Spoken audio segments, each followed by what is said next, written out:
Bueno, muy buenos días. Siendo las 7 en punto de la mañana, damos inicio a esta charla.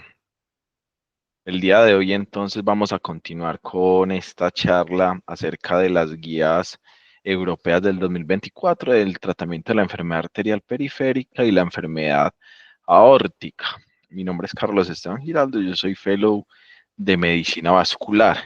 Y el día de hoy lo que nos trae, vamos a hablar específicamente de la sección 9, que es acerca de la aorta. Por temas de tiempo, las otras secciones, la 10 y la 11, que hablan sobre la enfermedad genética de la aorta y sobre la enfermedad arterial periférica polivascular con enfermedad cardíaca, las trataremos en otras secciones. Y específicamente el día de hoy, entonces, vamos a hablar acerca de la aorta enfocada en tres escenarios importantes. El primero de ellos, vamos a hablar de la enfermedad aterosclerótica que compromete la aorta. El segundo de ello vamos a hablar de los aneurismas, es donde nos vamos a detener porque vamos a hablar en cada una de las partes de la aorta. Y finalmente vamos a tocar algunos puntos que nos habla la guía acerca de los síndromes aórticos agudos, de cómo evaluarlos y cómo manejarlos, haciendo algún apunte de solo algunos pues, de ellos como los más relevantes. Entonces, hablando específicamente de la enfermedad aterosclerótica de la aorta, es algo muy importante a tener en cuenta, y es que esta enfermedad aterosclerótica puede tener una incidencia estimada hasta de un 40 hasta casi hasta un 50%, y las complicaciones principales se pueden ver en el 7,6% de los casos, siendo la mayoría de ellas, por ejemplo, los accidentes de tipo cerebrovascular. Y cuando vemos realmente también en temas de epidemiología, vemos que cuando tenemos unas etapas tempranas de este compromiso aterosclerótico de la aorta, inclusive la inflamación de esta placa, puede estar presente hasta el 48% de los casos, y estos individuos ser completamente asintomáticos cuando tienen esos estadios tempranos. Y algo muy importante, y es que la incidencia anual de la recurrencia de los accidentes cerebrovasculares sigue siendo muy alta cuando los pacientes tienen una afección aterosclerótica de la aorta. Puede ser hasta el 16% de los casos, inclusive cuando los pacientes tienen algún tipo de tratamiento antiplaquetario o anticoagulante.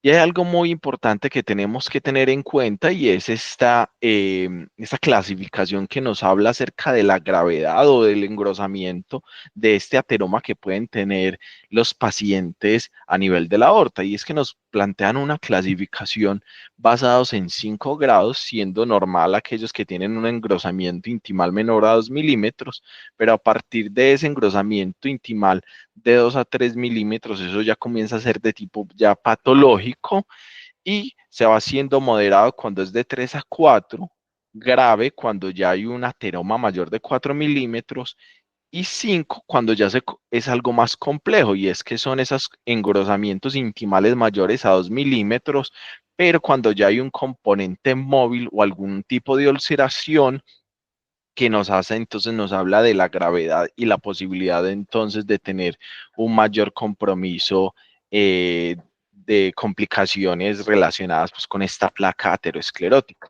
Y es que esta clasificación se vuelve crucial porque en aquellos casos que sea una placa grave, o sea, una placa compleja, están fuertemente relacionados con la presencia de eventos cerebrovasculares, sobre todo con placas mayores a 4 milímetros, tienen un OR de 4 hasta 9 para estos eventos de tipo cerebrovascular.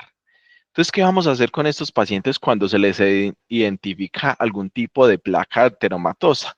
Y es que la mayoría de los pacientes obviamente van a ser asintomáticos cuando los evaluamos, y muchas veces son accidentalmente que se encuentran estos tipos de placas ateromatosas, y realmente lo que se ha visto en la literatura es que si los pacientes tienen unas placas aórticas asintomáticas y que no son graves o complejas, realmente pues el beneficio antiplaquetario en estos casos va a ser mínimo.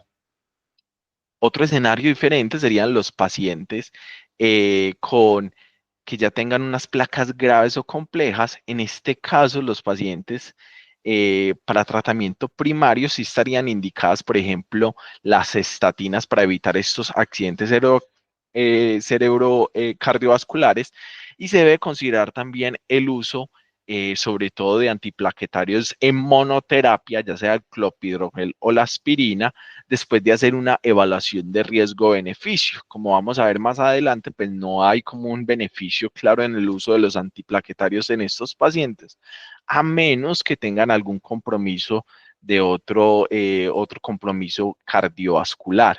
Y en este escenario importante hay que tener en cuenta que el paciente que tenga una enfermedad aterosclerótica se beneficia de tratamiento ni anticoagulante ni de tampoco un manejo antiagregante dual. Esto no ha mostrado ningún beneficio en cuanto a la presencia de los eventos de tipo cerebrocardiovascular. Y en cuanto a cuando hay unos hallazgos, por ejemplo, de trombos aórticos flotantes o unas placas móviles complejas, realmente pues son pocos frecuentes, pero son escenarios realmente donde la evidencia está muy, muy limitada para este tipo de escenarios. Perdón.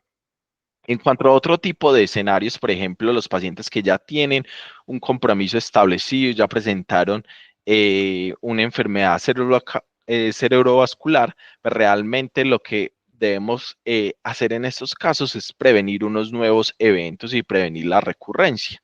En este caso, pues el tratamiento, obviamente, del tratamiento antiplaquetario sigue siendo un escenario realmente, pues, digamos, muy incierto, porque los estudios indican que realmente en este escenario, pues, se beneficiarían los pacientes de la utilización de una terapia antiagregante como monoterapia, y la terapia antiplaquetaria dual en este escenario, cuando el paciente estamos ante un escenario ya de una prevención secundaria, no ha mostrado ningún beneficio adicional y sí ha mostrado tal vez algunas complicaciones relacionadas con el riesgo de sangrado.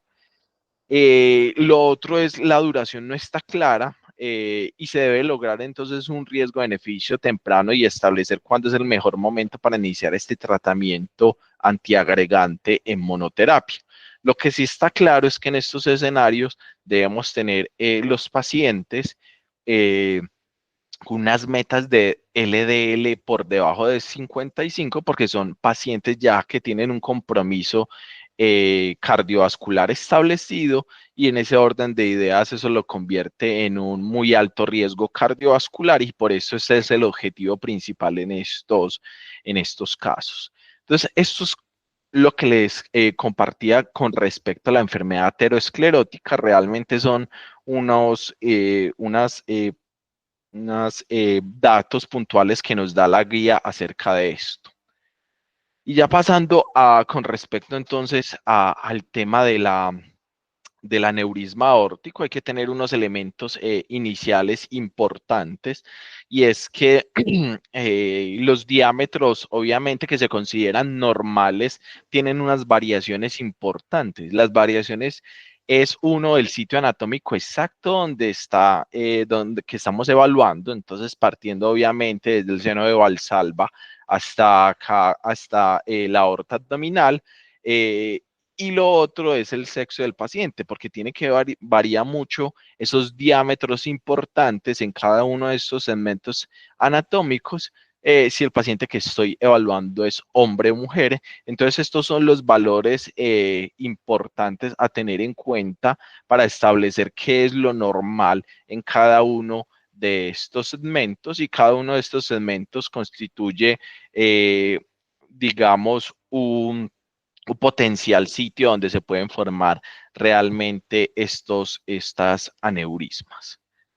Entonces, ya conociendo que hay unos diámetros normal basados en la edad, en el sexo y en la localización, pues realmente la dilatación aórtica es la segunda enfermedad que se produce después de la enfermedad aterosclerótica, y se define como un diámetro aórtico, dos desviaciones estándar del diámetro medio previsto según la edad, el sexo y el tamaño corporal, con una puntuación de un Z-score mayor de 2.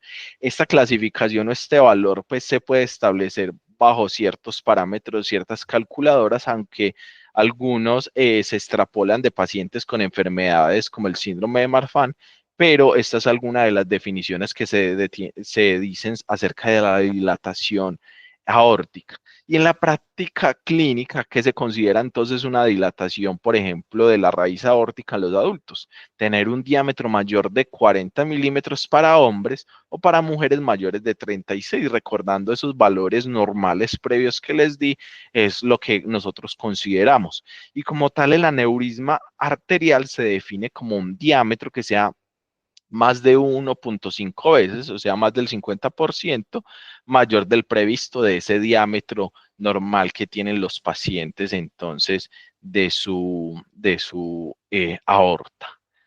¿Y qué es lo importante a tener acá entonces como tal de los aneurismas aórticos? Y es que los aneurismas aórticos torácicos como tal son más frecuentes en los hombres, tienen una relación 4:1 con respecto a las mujeres, pero con respecto al crecimiento, el crecimiento sí se da más rápido de estos aneurismas en la población femenina, creciendo hasta un milímetro por año.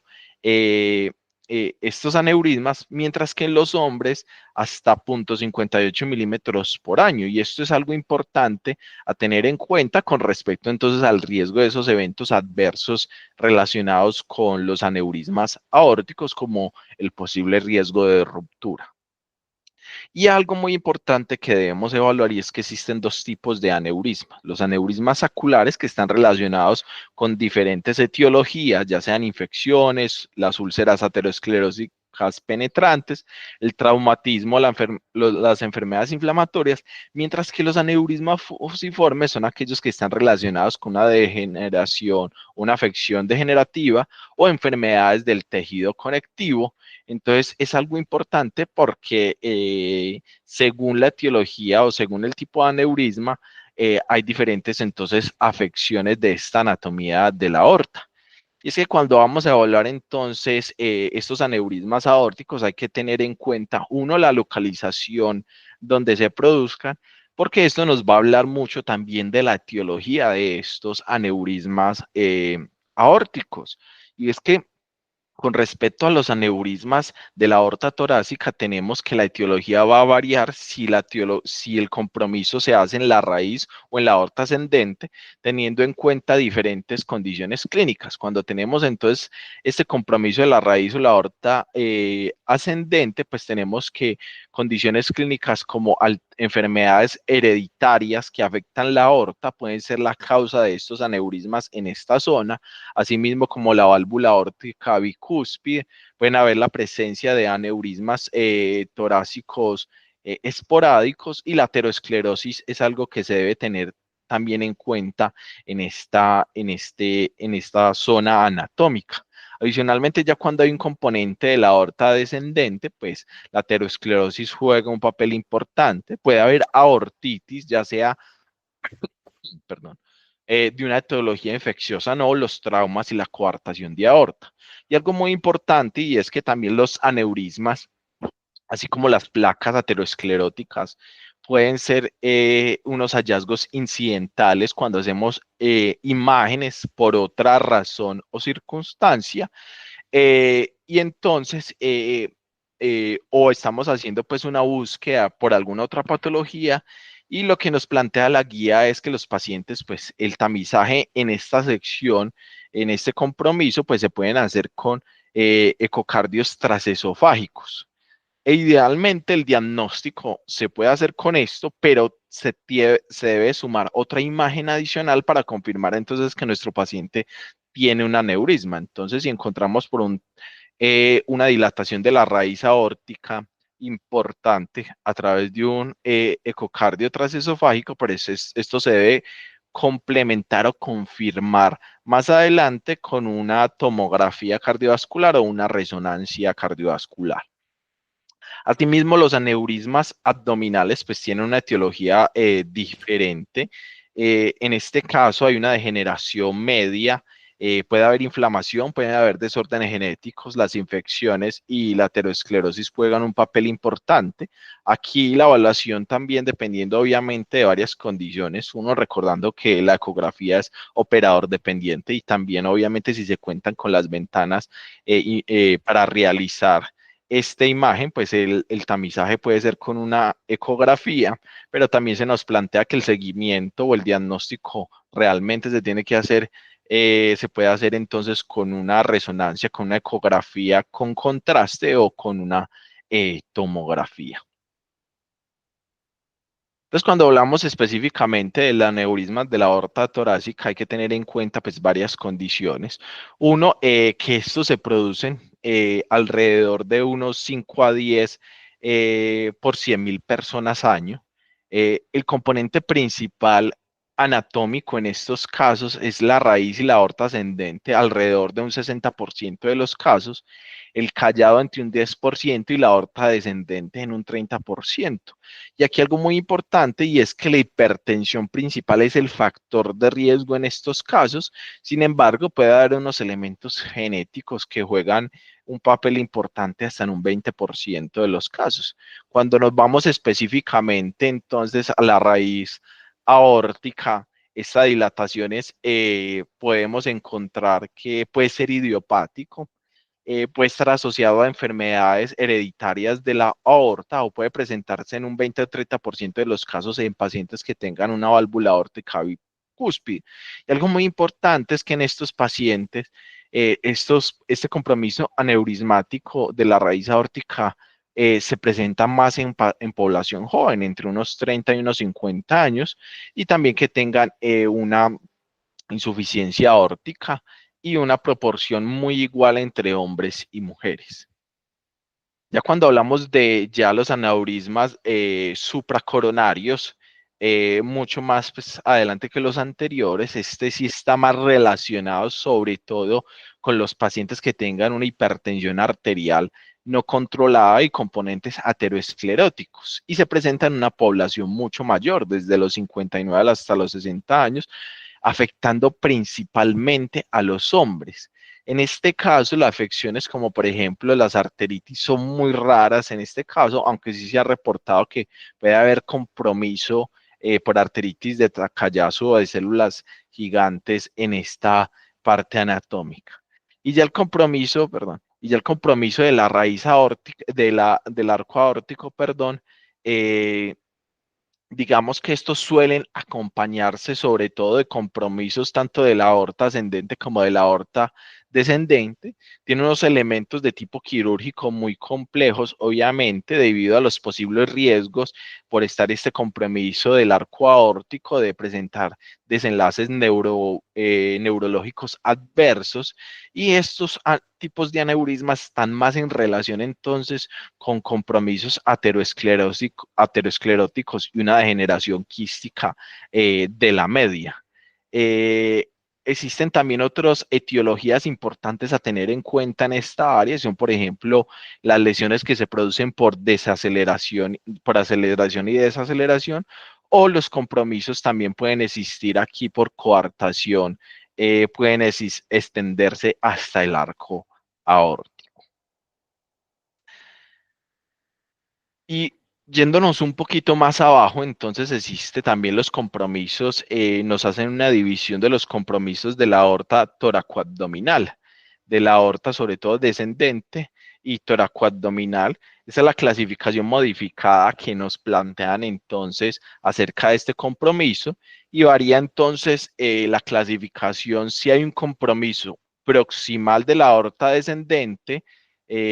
Este es sería el compromiso distal, y si hay un compromiso entonces ya a nivel abdominal, dependiendo entonces de la localización basadas entonces en las arterias renales, si hay un compromiso suprarrenal o infrarrenal o que se extiende pues a través de la aorta abdominal. Y esta clasificación también va a ser importante porque tiene algunas implicaciones de tipo quirúrgico eh, para evaluar entonces en estos pacientes. ¿Qué importante tenemos entonces en los pacientes que tienen un compromiso entonces de la aorta torácica? Y es que estos pacientes suelen ser asintomáticos, se diagnostican entonces sobre estudios, digamos, de manera incidental, y cuando se presentan entonces con dolor, puede haber un dolor torácico, puede haber insuficiencia aórtica, y problemas relacionados obviamente pues con la compresión ahí a nivel de esta zona. En estos pacientes, pues los pacientes pueden ser más propensos al compromiso entonces de sufrir eventos adversos relacionados entonces con la ruptura de estos aneurismas. La tasa de crecimiento de los aneurismas en esta área, en la área torácica, pues varía mucho y va a depender entonces, uno, de la etiología de la ubicación y también del diámetro basal. Y como ya lo mencioné previamente, estos aneurismas tienden a crecer mucho más en las mujeres que en los hombres y eso obviamente se correlaciona entonces con unos desenlaces adversos mayores. Y cuando los diámetros han alcanzado por encima de los 57,5 milímetros, pues la tasa entonces de ruptura anual va a ser alrededor del 3,6%, de disección del 3,7% y de muerte puede llegar hasta un 10,8%. ¿Y qué condiciones clínicas nos van a hablar entonces de que los pacientes tengan un mayor riesgo de ruptura de estos aneurismas toracoabdominales? Hablando específicamente entonces de los aneurismas que se producen en la raíz aórtica y en la aorta ascendente, pues están relacionados con el tamaño de los pacientes. Se habla de estaturas por debajo de 1,69, puede tener muchísimo más riesgo. Los pacientes entonces obviamente la edad y el diámetro puede ser un factor importante, la hipertensión arterial no controlada, la localización ya sea si sea en la raíz o en la aorta ascendente puede tener un fenotipo de crecimiento, de ruptura mucho mayor y la tasa de crecimiento anual también nos habla de algo importante.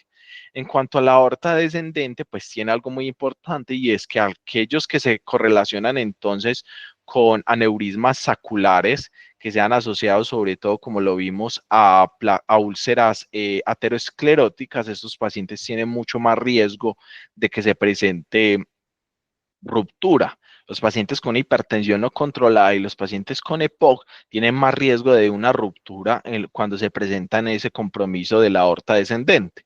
Y ya en el tóraco abdominal depende de varios factores. Uno es sobre todo en la aorta ascendente y en el arco con un crecimiento mayor a 3 milímetros por año. En los pacientes con la compromiso de la aorta descendente, que tengan un crecimiento mayor a 10 milímetros año o mayor a 5 milímetros a los 6 meses, y asimismo con el compromiso de la aorta abdominal, esos mismos valores pues van a tener mucho más riesgo de crecimiento en estos casos. Y obviamente va a haber ciertas predisposiciones genéticas de ciertas patologías genéticas que obviamente nos van a hablar de una posibilidad de que estos pacientes tengan un mayor compromiso de eventos adversos a nivel aórtico. Específicamente hablando ya de la aorta abdominal, eh, se habla entonces, como lo vimos, de un tamaño por lo menos de 1,5 veces el diámetro normal y se habla de valores puntuales alrededor de unos 30 milímetros de diámetro. La mayoría son fusiformes y muchos están revestidos de unas trombos laminados en sus paredes. La prevalencia obviamente va a aumentar con la edad y una proporción que afecta a los hombres de 4:1. Puede haber una extensión a las arterias ilíacas en un 25% de los casos. Y como hemos visto, estos aneurismas aórticos se pueden correlacionar también con aneurismas en otros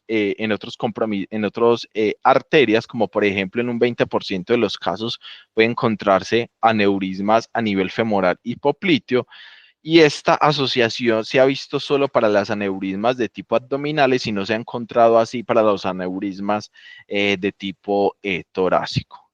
Esta es como la clasificación abdominal. Todo va a depender entonces también si va a haber un compromiso basados entonces a nivel alrededor de las arterias renales, y si hay entonces un compromiso suprarrenal o pararrenal o justarrenal o infrarrenal, pues no va a hablar entonces del tipo de clasificación que van a tener estos pacientes. Hay ciertas premisas importantes y se ha encontrado que el tabaquismo, la edad del sexo masculino y los antecedentes importantes son factores de riesgo para el desarrollo de estos aneurismas abdominales, mientras que diferentes estudios no se ha encontrado bien la causa y la asociación de esto, pero la diabetes se asocia tanto como con un menor riesgo de que produzcan estos aneurismas abdominales y asimismo con una tasa de crecimiento mucho más lenta si lo comparamos con los pacientes que no tienen diabetes. La etiología puede incluir la inflamación en un 5%, un 10% de los casos, y también pueden afectarse, pues, producirse por trastornos genéticos o infecciones, y la tasa de crecimiento puede variar entre 1 a 6 milímetros por año, siendo alrededor de 3 milímetros. Todo depende de varias condiciones, como por ejemplo el saco, si hay trastornos o no genéticos, si el paciente continúa o no fumando y si hay una calcificación de la pared de la aorta. Y el riesgo, obviamente, de ruptura en estos casos va a depender entonces según el diámetro y es mucho mayor en las mujeres porque vimos que había una mayor tasa de crecimiento en la población femenina. Los aneurismas abdominales son asintomáticos en el 2/3 de los casos y realmente el síntoma principal es cuando estos se rompen. Ahí es cuando realmente se vuelven totalmente sintomáticos y cuando vamos a evaluar entonces lo que vemos o lo que nos encontramos la mayoría de las veces es un hallazgo incidental, ya que la sensibilidad que se ha visto al examen físico, sobre todo la palpación de una masa a nivel abdominal, pues generalmente es muy pobre. Entonces, realmente la palpación de una masa cuando estamos haciendo el examen físico no va a ser lo común cuando lo realicemos. Y como lo vimos, entonces la mayoría de los pacientes van a ser asintomáticos y el síntoma principal va a estar relacionado entonces con la ruptura, entonces se va a manifestar con un dolor abdominal agudo o un shock hipovolémico en estos casos. Y algo muy importante y es que independiente del riesgo de ruptura, los pacientes con aneurisma abdominal tienen una supervivencia reducida a 5 años. Es una supervivencia que puede, una mortalidad que se puede extender a 4 veces a las mujeres y 2 veces a los hombres, inclusive a pesar de hacer una reparación del aneurisma abdominal. Y es que hay que tener en cuenta que la principal, como vimos, de las etiologías es la causa aterosclerótica y el tabaquismo, y entonces estos pacientes por lo general tienen un compromiso de tipo cardiovascular en otras áreas, además entonces a nivel de la aorta abdominal. Entonces, como vimos, estos son los principales factores de riesgo para la ruptura, basados entonces en los diámetros. Vemos que en los aneurismas abdominales un tamaño mayor, un crecimiento mayor a 10 milímetros año o mayor a 5 milímetros en 6 meses, pues se correlaciona entonces con un factor de riesgo para que esto se rompa. Y lo que vamos a encontrar, estos ya son los hallazgos radiológicos. Cuando vamos a evaluar entonces, puede haber diferentes hallazgos desde la extravasación del medio de contraste, hematomas, puede haber calcificaciones tangenciales, puede haber entonces una discontinuidad de la calcificación, entre otros signos importantes que podemos evaluar a través de manera radiológica cuando se rompen estos aneurismas abdominales. Cuando tenemos entonces un paciente con un aneurisma abdominal, como vimos, pues la sobrevida en estos pacientes va a estar disminuida, pero podemos hacer un seguimiento porque no todos los pacientes de entrada van a tener entonces un, un manejo de tipo quirúrgico. Y es que dependiendo del tamaño vamos a hacer el seguimiento. Entonces, si encontramos unos tamaños menores a 30, lo que podemos hacer es considerar si requiere entonces o no un, un seguimiento realmente, porque el tamaño, partimos de que los pacientes con un aneurisma abdominal, su diámetro para definirlo puntualmente es mayor de 30 milímetros. Y cuando tenemos ya entonces por encima de este tamaño y hasta 40, pues podemos hacer un seguimiento cada 3 años, recordando que este seguimiento, eh, dependiendo de las condiciones clínicas del paciente, si su anatomía así lo permite, lo podemos hacer con ecografías, sino con tomografías o resonancias magnéticas cardiovasculares. Y lo que debemos hacer entonces es un seguimiento cada 3 años cuando es de 30 a 40 milímetros. Si es de 40 a 50, va a depender entonces de este tamaño. Se va a hacer cada 12 meses en el caso de los hombres y cada 12 meses si es de 40 a 45 las mujeres o 45 a 50 eh, cada 6 meses. Y realmente cuando vamos a evaluar entonces, recordemos que el tamaño entonces para considerar algún tipo de intervención en estos casos es, uno, cuando tengamos un tamaño mayor a 50 en las mujeres y un tamaño mayor a 55 en los hombres. Esto es entonces el límite cuando vamos a evaluar que estos pacientes realmente requieren algún tipo de intervención para estos aneurismas abdominales. Hablando un poquito del manejo como tal de los aneurismas y hablando sobre todo del manejo médico, lo importante sí es que los aneurismas también se enfrentan a un riesgo cardiovascular importante, porque realmente estos pacientes van a tener un compromiso alrededor de otros compromisos arteriales, como por ejemplo a nivel cardíaco, a nivel cerebral, y lo que vemos es que los pacientes tienen unos riesgos aumentados hasta de 15 veces de presentar estos tipos de eventos, ya sea infartos agudos o eventos cerebrovasculares. Entonces, se ha visto hasta ahora que pese a que los pacientes tienen estos otros compromisos, pues pueden tener el papel de la terapia antitrombótica es incierto hasta ahora. Y lo que hemos visto es que los pacientes que tengan una placa aterosclerótica complicada, la enfermedad coronaria concomitante también puede ser común en estos casos, pero la guía no nos establece si los pacientes requieren una evaluación específica para esta patología y nos dan a entender y que se podría considerar hacer un manejo con una monoterapia con antiagregantes.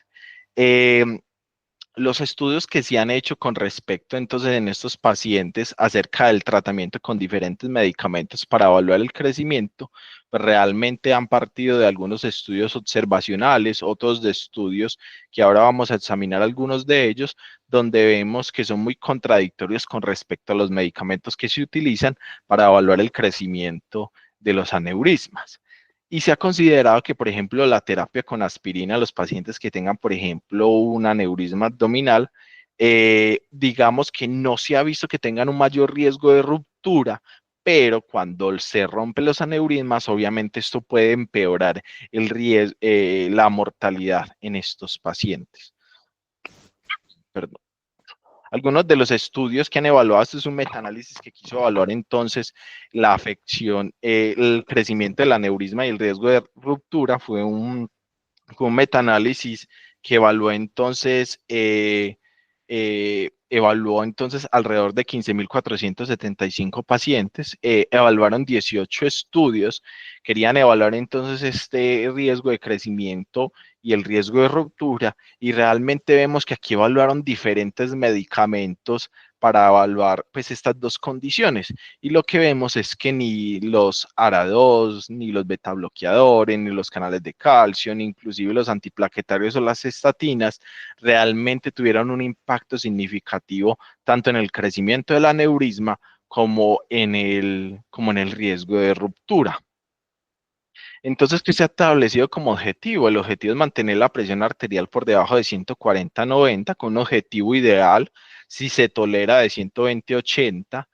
Hay unos datos que se han extrapolado sobre los betabloqueadores y los ARA2 en los aneurismas aórticos y en los aneurismas abdominales, pero son datos muy extrapolados de los pacientes que tienen aneurismas cuando tienen enfermedad o síndrome de Marfan.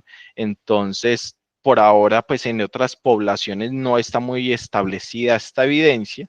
Las estatinas sí se deben considerar como uso importante en estos pacientes que tienen una etiología o un riesgo cardiovascular alto, y nos plantean que no se deberían de considerar en alta intensidad si los pacientes tienen un riesgo cardiovascular bajo o la etiología de los aneurismas es diferente a la enfermedad aterosclerótica. Y en los casos de las aneurismas abdominales, algunos estudios se han establecido que estos pueden disminuir el riesgo de ruptura y de mortalidad perioperatoria. Este estudio, por ejemplo, evaluó entonces el uso de estatinas. Este es un metaanálisis y una revisión sistemática donde evaluaba el riesgo de crecimiento y de ruptura y la mortalidad en los pacientes entonces, con aneurismas abdominales, y vemos que en los casos de los pacientes que tenían entonces este riesgo de ruptura y la mortalidad que se le administraba a estatinas, estos disminuían entonces tanto la mortalidad, el crecimiento y el riesgo de ruptura. Hay una limitación importante en este caso y en este estudio, y es que realmente pues había mucha heterogeneidad dentro de los estudios. Entonces realmente se deben tomar con pinzas pues estos datos importantes. Este estudio también quiso evaluar pues el diferentes medicamentos, terapias para el manejo de los aneurismas abdominales. En este caso vemos que, por ejemplo, el uso de la metformina había una disminución entonces en ese riesgo que tenían los pacientes de producir un crecimiento y una ruptura. Sin embargo, tiene las mismas limitaciones que el estudio anterior, y es que había mucha heterogeneidad dentro de dentro de estos estudios. Hablando ya acerca del manejo quirúrgico, pues todo va a depender del tamaño y de la localización. Realmente, cuando hablamos de la dilatación de la raíz aórtica o de la aorta ascendente, pues se consideran que son quirúrgicos por encima de 55. En el arco aórtico también por encima de 55 en estos casos. Y de la aorta descendente, pues se consideran unos diámetros por encima de 60, porque ya esto habla de un riesgo importante, alrededor del 10% de ruptura, por lo cual la intervención en menor de 50, cuando están por encima de 55, también entonces es un valor a considerar, y por debajo de esto hay que tener diferentes condiciones clínicas para evaluarlos. Si los pacientes, por ejemplo, son mujeres, que son, recordemos que tienen una tasa de crecimiento mucho mayor, los pacientes con trastornos del tejido conectivo o un crecimiento rápido, mayores de 10 milímetros año o 5 milímetros en 6 meses, se puede considerar cuando los valores son por debajo de 55. Y los aneurismas de la aorta torácica, pues también tienen unos valores muy similares. Cuando se tienen estos valores por encima de 55 y no están asociados a estas enfermedades hereditarias, se puede considerar en estos casos. Y los pacientes con aorta abdominal, recuerde que ya les mencioné por encima de 55 en hombres o 50 en mujeres. Y en caso de los aneurismas de aorta abdominal, pues todo va a depender de varias pues, condiciones clínicas y del tipo de cirugía al que se puede beneficiar el paciente. Realmente, cuando vemos aneurismas fusiformes por encima de 55 o de 50 en mujeres, pues es cuando los vamos a operar, y por encima de 45 cuando son aneurismas de tipo esacular en estos casos. Esto es una gráfica interesante, pero es algo engorrosa para explicar, y es básicamente cómo vamos a hacer el seguimiento entonces de los pacientes cuando tengan estos aneurismas.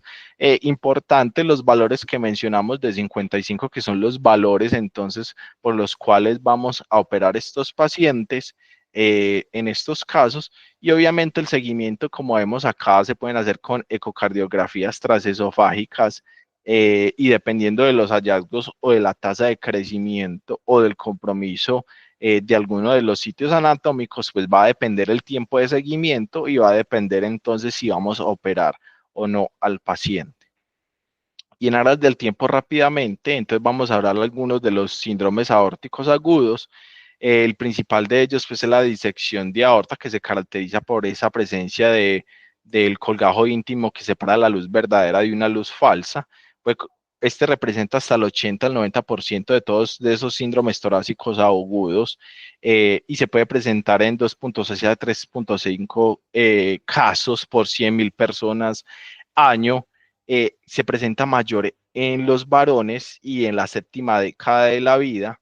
Hay diferentes condiciones clínicas, y el mayor factor principal que se ha encontrado para esto es la hipertensión arterial, y en las pacientes jóvenes, condiciones clínicas como las enfermedades hereditarias de la aorta o tener una válvula aórtica bicúspide, una cirugía aórtica previa, pues se han considerado como factores de riesgo para presencia de esta condición en pacientes jóvenes.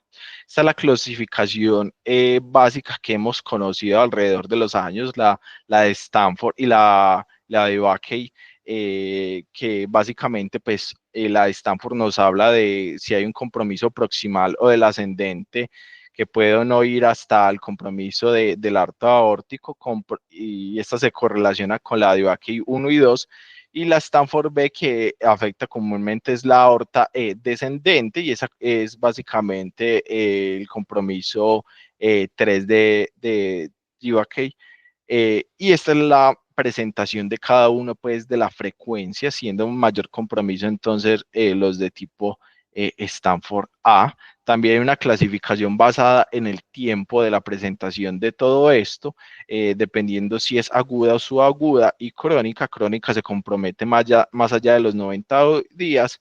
Las agudas son aquellas que están entre el primer día y los 14 días, y entre los 14 y los 90 son las subagudas. Esta es una nueva clasificación que se nos plantea basado entonces en ese compromiso de Stanford A, basados en el tiempo, en la entrada y en si hay una mala perfusión. Esta es una clasificación europea, digamos que tiene más bien unas implicaciones de tipo quirúrgico.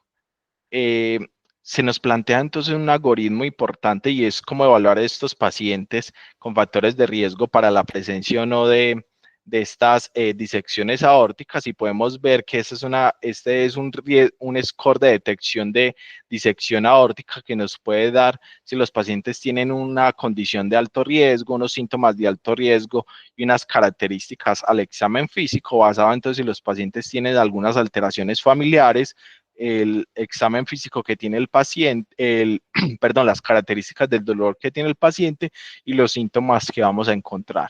Si el paciente tiene más de 2 puntos, eso nos va a hablar que tengo un alto riesgo, obviamente, de tener una disección de aorta, y nos habla entonces de empezar entonces un